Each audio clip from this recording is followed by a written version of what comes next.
Quinametsin, los antiguos gigantes que habitaron en México.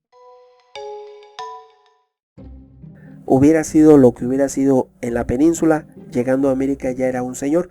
Se le obsequiaba tierra, se le daba a un grupo de personas para que, se dice que era una encomienda.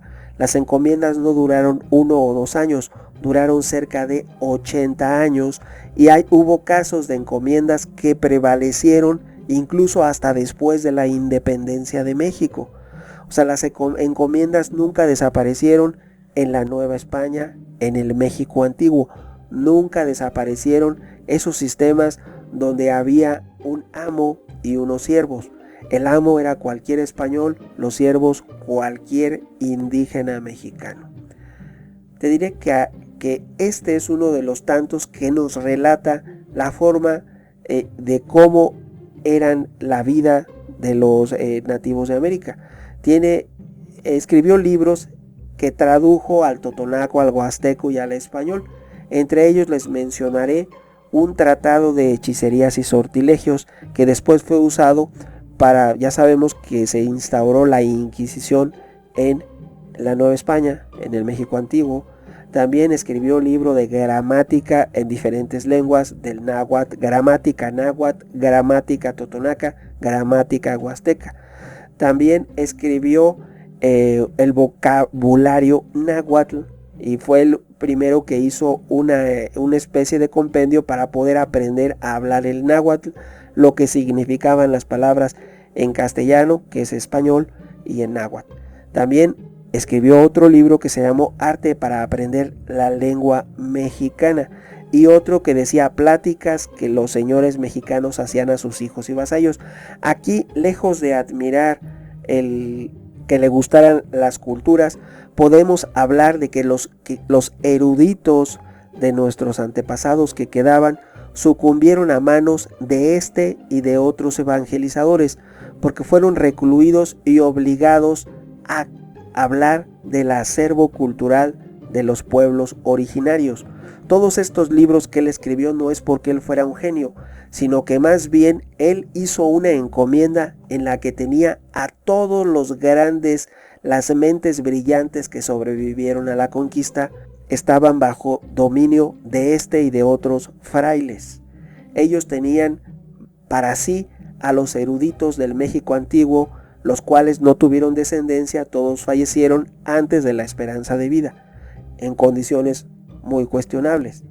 Él no es un genio para escribir 50 libros y hablar todos muy hábilmente de las costumbres, de la ciencia, de la literatura y de otras condiciones de la cultura originaria de México. Simplemente tenía para sí a unos eruditos que no les quedaba de otra que obedecer a ese nuevo amo y señor.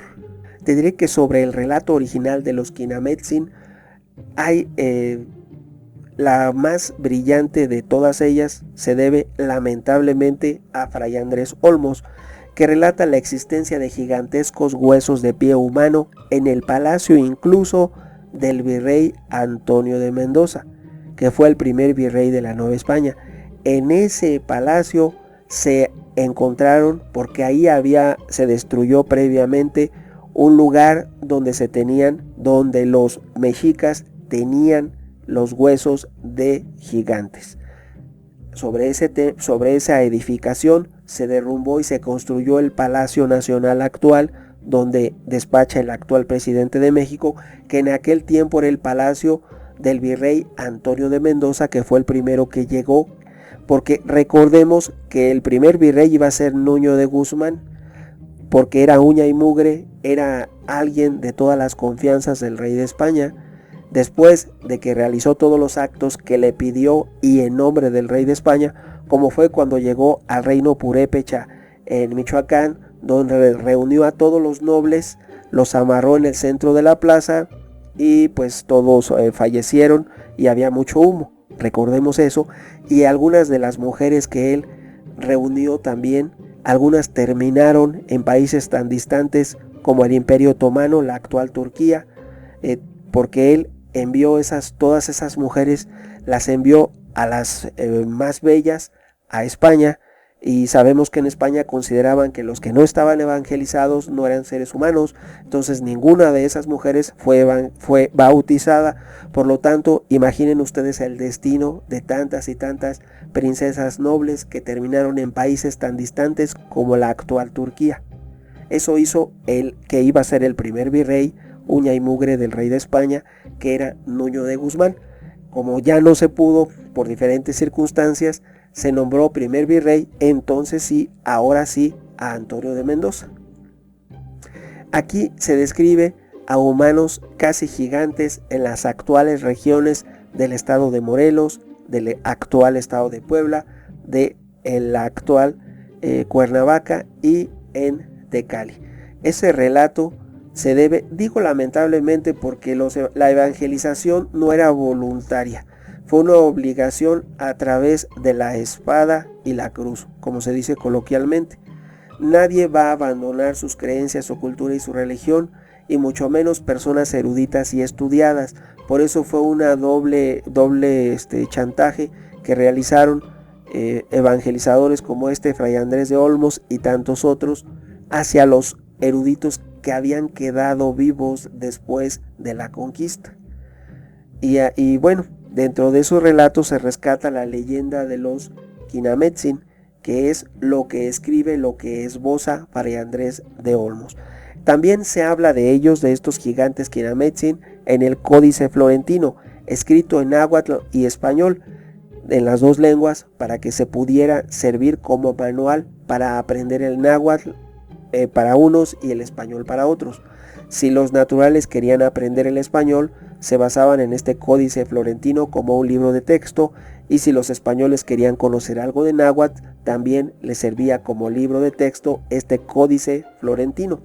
En él se describe la creencia ancestral de los nativos, que consideraban a los gigantes Quinametsin como una creación divina.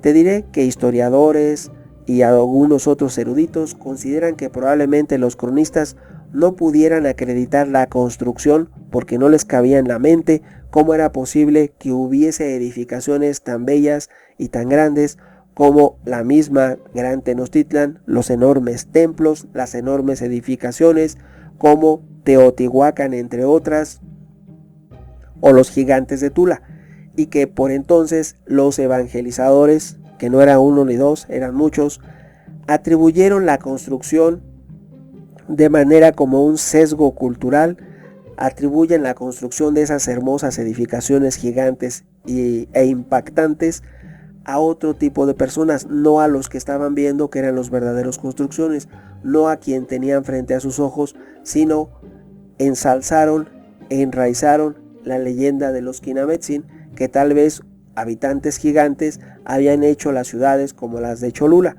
Recordemos que está considerada la pirámide más grande del mundo, la de Cholula, porque no es lo que podemos ver únicamente la punta, sino que abarca hasta la base.